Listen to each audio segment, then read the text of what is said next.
foundation of Lincoln University. At this point, I just want to tell a story. Sitting in the audience is Mrs. Benicia Williams. She was the vice president for advancement at Lincoln University, and I worked closely with her. And for the last 3 years, the Final Four is conflicted with the meetings that we have at Lincoln University. And she would say to me, I would tell her, I said, well, I won't be there, but I'll call in, I'll participate on the conference call. She said, I know where you're going, I know where you're going. So this year, she did something about it. Now, she might not own up to this, but the dates mysteriously changed and there was no more conflict. And that's where she is. She's sitting there.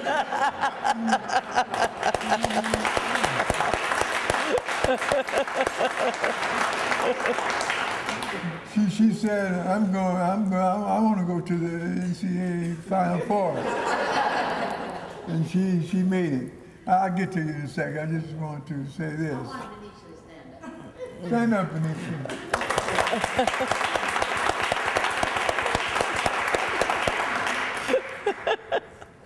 And of course, there's a lot been said about my accomplishments, what I've done. But of course, none of it would have been possible without my lovely wife, Dr. Zelma Frank. Zelma, stand up.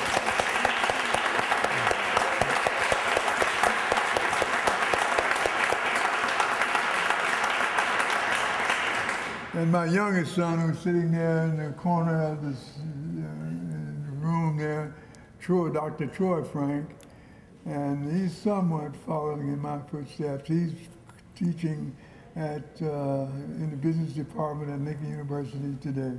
Oh, Troy, wow.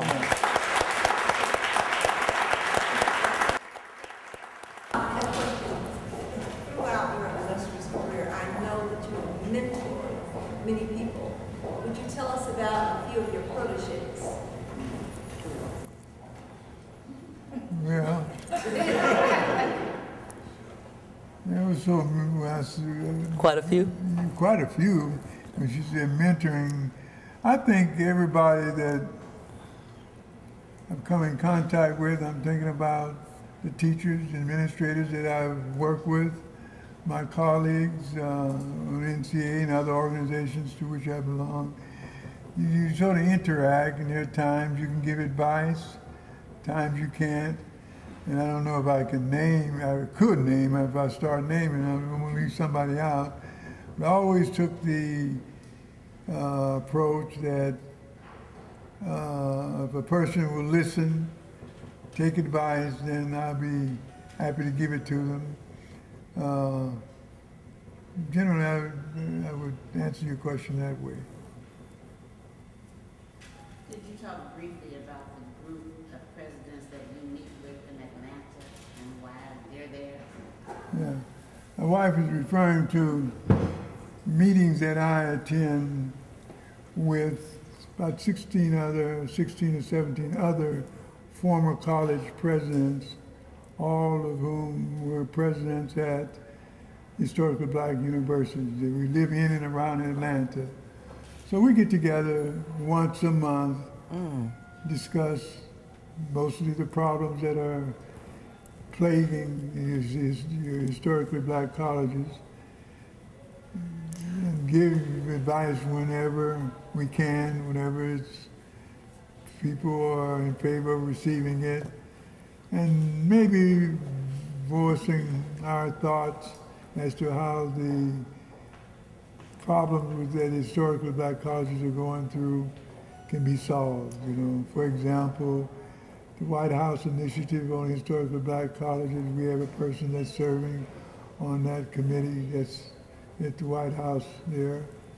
And that's generally, and then we also like to eat and talk when we meet. You know, in our communities, we have to have some good food, right? So what are some of the problems? I know you say initiative, but when you talk about black colleges, I mean, we're up against a lot. The biggest problem, I'm gonna give you one guess. Money? Money. I thought you would say that. Yeah. You know, the historical black colleges have always had to struggle, and part of that struggling has been the lack of finances to support them. You get some money from the federal government. The whole area of student finance, student loans, and all, it affects the enrollment at the historical black colleges. You don't get the large donations in the millions of dollars that many of the white colleges get. But if you really want to sum it up, the problems surround the lack of money for your historical black colleges. And that's just been a problem for a long time. Yeah. We do a whole lot, but with so little. Yeah, I guess we all know that. Yeah. We all know that. Anybody else have another question? One question. Okay. I don't mean to answer this question for you, Dad, but going back to the young lady's question about people he's mentored, now that I'm a professor and I teach at the institution where he was president, there's not a week or a month that doesn't go by where there isn't somebody that comes up to me and says, your dad did this to me before me, your dad did this, I watched your father do this, as a result, this is why I do this the way I do. So he's mentored a lot of people that he just doesn't know about, but I get that residual effect in my day-to-day life.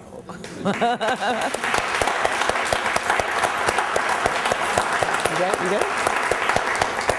No pressure, right?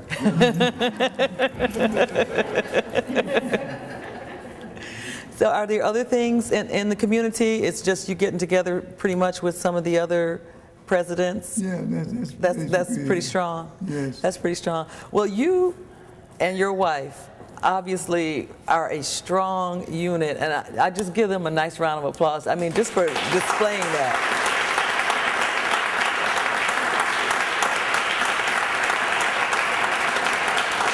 I hope this is not too personal, but how did you meet? How did you guys meet? I think I should tell the story rather than, because it just changes all the time. And it doesn't put me in a good light. Now look who just walked in. That's you turning the light on. Well, I'll tell the story because I think it's a good story. That's when I went back to teach at Lincoln University as a young professor, 24, 25 years old. I just finished my master's degree at Springfield College, and of course I served 2 years in the service, and my first teaching job was at Lincoln University. And I was sitting on the bench in front of the administration building one day with She's shaking her head. with a friend who worked in the business office. I said, she looks like somebody I know. And he said, well, you probably know her sister. He named Zelma's sister. And I said, oh, I was in algebra class with her sister 2 years earlier. And of course, Zelma was a senior at Lincoln University, and I was a first year professor there. Well, I said, yeah, that's interesting. Next time I saw her was over the punch bowl at Alpha, AKA the fair. And I started talking to her, and that's it. Okay, is that why you were shaking your head, Dr. Ray? Although, Can you believe that? and make it clear that it was all right for professors to date senior students. And it went on from there. That's how we met. And you've been together ever since? 55 years. Ooh.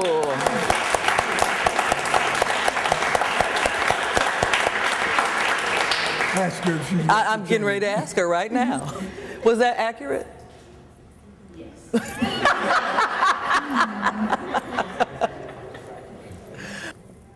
Any questions? Any comments? Any concerns? Any thoughts of love? That was legit. Oh, by the way, I was a chaperone for that.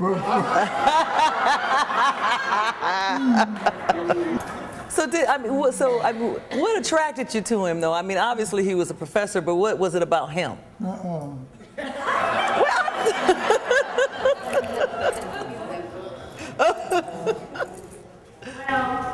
I just always thought he was such a nice person. And when we met over the punch bowl, he was a chaperone. He was saying, "Ooh, I really like you, and what are you doing?" He was just a really nice person. Oh, so he didn't come with that swag like, "Ooh, you look good." Okay. I was impressed, you know, from the beginning. And we just kind of like became friends. We liked the same kind of music I liked, and it was just a natural thing. So you had a real courtship. Yeah. Well, I mean, that's good nowadays. I mean, we don't do that anymore, so it's just nice to hear that. Yeah, it's nice to hear that. But it's interesting, too. Especially with a chaperone. It's interesting, too. In life, you know, you just meet friends and all. There was, although professors were allowed to date their students, he was an alpha and they were having a party. And they decided, this is freshman chapter, nobody can bring a student. So I couldn't go. But we took somebody else. And all of my friends said, if he couldn't take you, he shouldn't have taken anybody. And they said, no, I'll look it up with that and see if I can do something.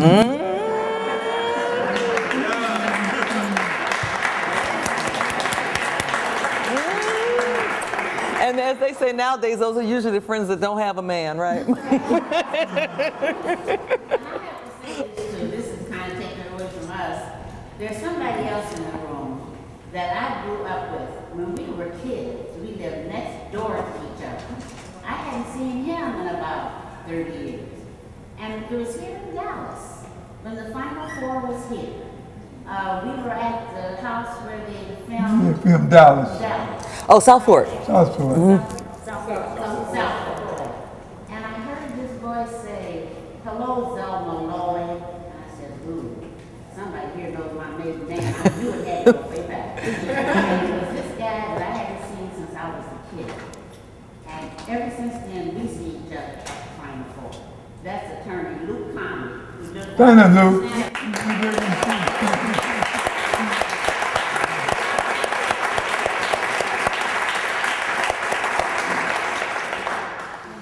But really, thank you so much. I mean, again, I'm so honored to be sitting here with you, Dr. Frank, and your family, and just everybody that's come out. Thank you.